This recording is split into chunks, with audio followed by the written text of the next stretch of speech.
Hello বন্ধুরা, আজকে তোমাদের সাথে একটা রান্নার ভিডিও শেয়ার করছি। তো আমার বর সকাল সকাল বাজার থেকে মাছের ডিম এনে দিয়েছে, তো সেগুলো দেখো আমি এখন ধুয়ে পরিষ্কার করে নিচ্ছি। আমি আজকে বানাবো হচ্ছে মাছের ডিমের বড়া করে সেটা তরকারি করব। আমি জানি তোমরা এই রান্নাটা অনেকেই করতে পারো, বাট আমি কিভাবে বানাই সেটাই তোমাদের সাথে একটু শেয়ার করছি। তো আমি প্রথমে পেঁয়াজটা কুচি করে নিচ্ছি। তো আমার পেঁয়াজটা কুচো করা হয়ে গেছে, এবার আমি কাঁচা লঙ্কাটা কুচো করে নিচ্ছি, যেহেতু বড়া বানাবো তাই জন্য। তো বড়ার মধ্যে আদা রসুন কুচি দিলে আরও ভালো লাগে, বাট আমার হাতে অতটা সময় ছিল না, তাই আমি আদা রসুন কুচিটা দিইনি। আর আমার কিছুটা বেসন ছিল, তো সেই বেসনটা আমি ওর মধ্যে দিয়ে দিয়েছিলাম। তারপর দেখলাম বেসন কম পড়েছে, তো ওই জন্য আমি আবার এই নতুন প্যাকেটটা কেটে দিয়ে দেবো। তো কিছুটা পেঁয়াজ কুচি আমি ওর মধ্যে দিয়ে দিয়েছি, আর কিছুটা পেঁয়াজ কুচি আমি রেখে দিয়েছি তরকারিটা করার জন্য। আর তোমরা দেখতে পেলে আমি এর মধ্যে একটা ডিম ভেঙে দিলাম। আমার বর ফোন করে আমাকে বলল যে বড়াটা যখন বানাবে তখন ওর মধ্যে একটা ডিম ভেঙে দেবে, তাহলে দেখবে খেতে ভালো লাগবে। আমি আগে কখনো এরকম ডিম ভেঙে করিনি, আমি শুধু মাছের ডিম দিয়ে বড়াটা বানিয়েছি। তো এই ফার্স্ট টাইম আমি ওর কথা শুনেই ডিম ভেঙে একটা দিলাম।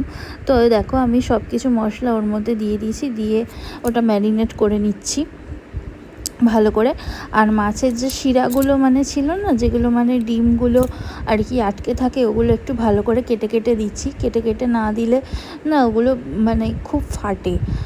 আর তো আমার ভালো করে দেখো মাখা হয়ে গেছে, এবার আমি বড়াটা বানিয়ে নেবো। তো আমি এখানে কড়া বসিয়ে দিয়েছি, আর এই যে তেলটা তোমরা দেখতে পাচ্ছ, এটা আগের দিন আমার বর একটু পেঁয়াজি ভেজেছিল, তো সেই তেলটা ছিল, ভাবলাম সেই তেলটা দিয়ে আমি বড়াটা ভেজে নিই, বেকার তেলটা ওয়েস্ট করে কি হবে।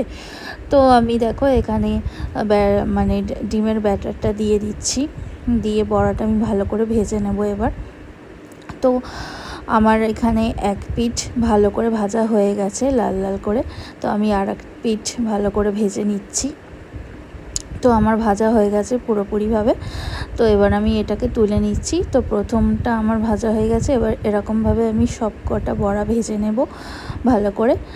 তো এই দেখো আমার সব বড়াগুলো ভাজা কমপ্লিট হয়ে গেছে, এবার আমি তরকারিটা করে নেবো। তো তার জন্য আমি একটা ফ্রেশ কড়াই গ্যাসে বসিয়ে দিয়েছি। তো এবার আমার বড়াটা ভাজার পর যে তেলটুকু বেঁচেছিলো সেই তেলটুকু কিন্তু আমি ওয়েস্ট করিনি, ওই তেলটা আমি কড়াইয়ের মধ্যে দিয়ে দিয়েছি, আর তার মধ্যে একটু সাদা তেল অ্যাড করে দিলাম। আমি এই রান্নাটা পুরোটা সাদা তেলেই করেছি। আমি না একটা জিনিস লক্ষ্য করেছি, সাদা তেলের রান্না খেতে কিন্তু বেশ টেস্টিই হয়। আবার কিছু কিছু রান্না হয় যেগুলো সর্ষের তেল ছাড়া ভালো লাগে না, বাট সর্ষের তেলের থেকে সাদা তেলের রান্না অনেক টেস্টি হয়। তো যাই হোক, তেলটা গরম হয়ে যাওয়ার পর আমি ওর মধ্যে পেঁয়াজ কুচিটা দিয়ে দিলাম, আর ওর মধ্যে আমি একটা আধখানা তেজপাতা দিয়ে দিয়েছি। আমি না অত গোটা গোটা তেজপাতা বা অত পরিমাণে তেজপাতা আমি রান্নায় দিই না, আমি সবসময় আধখানা তেজপাতা দিই, আর আধখানা যেটা থাকে সেটা আবার অন্য কোনো রান্নায় ইউজ করে নিই। তো তেজপাতাটা দেওয়ার পর আমি ওর মধ্যে একটু আদা রসুনের পেস্ট আর নুন, হলুদ, লঙ্কা গুঁড়ো, ধনে গুঁড়ো, জিরে গুঁড়ো সব কিছু দিলাম। সরি, আমি নুনটা তখন দিইনি, নুনটা আমি পরে দিয়েছি। তো ডুমো করে আলু কেটে রেখেছিলাম, আলুটাও আমি দিয়ে দিয়েছি। তো এবার আমি নুন আর সামান্য একটু মিষ্টি অ্যাড করছি ওর মধ্যে, মিষ্টি বলতে চিনি অ্যাড করছি আমি ওর মধ্যে। তো চিনিটা অ্যাড করার পর আমি ভালো করে মশলাটা কষিয়ে নেব আলুটা দিয়ে, যতক্ষণ না তেল ছাড়ছে পুরোটা আমি ভালো করে কষিয়ে নেব। তো আমার কষানো হয়ে গেছে, এরপরে আমি ভাজা ডিমগুলো ভাজা বড়াটা আমি ওর মধ্যে দিয়ে দিলাম।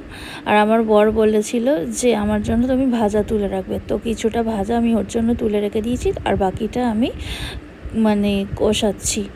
তো কষানো হয়ে যাওয়ার পর আমি ওর মধ্যে জল দিয়ে দেবো। আমি ডিমটা আলুর সাথেই দিয়ে দিলাম, কেন বলো তো, কারণ যেহেতু আমি একটু কড়া করে ভেজেছিলাম, তো সেদ্ধ হতে একটু টাইম লাগবে, তো তাই জন্য আমি দিয়ে দিয়েছি। আমি জল দিয়ে দিলাম, জল দিয়ে ভালো করে আমি ওটাকে একটু নেড়ে দিয়ে আর ঢাকা দিয়ে দিলাম সেদ্ধ হওয়ার জন্য। তো আমি কিছুক্ষণ সেদ্ধ করে নেওয়ার পর দেখলাম যে না, আমার ভালোভাবে সেদ্ধ হয়ে গেছে। তা আমি ওর মধ্যে গরম মশলা দিয়ে দিয়েছিলাম, সেটা তোমাদেরকে দেখানো হয়নি। তারপরে আমি ওর মধ্যে একটু ঘি অ্যাড করে দিচ্ছি, ঘিটা অ্যাড করলে না একটা ভালো ফ্লেভার ছাড়ে, তো ঘিটা অ্যাড করে দিয়েছি আমি।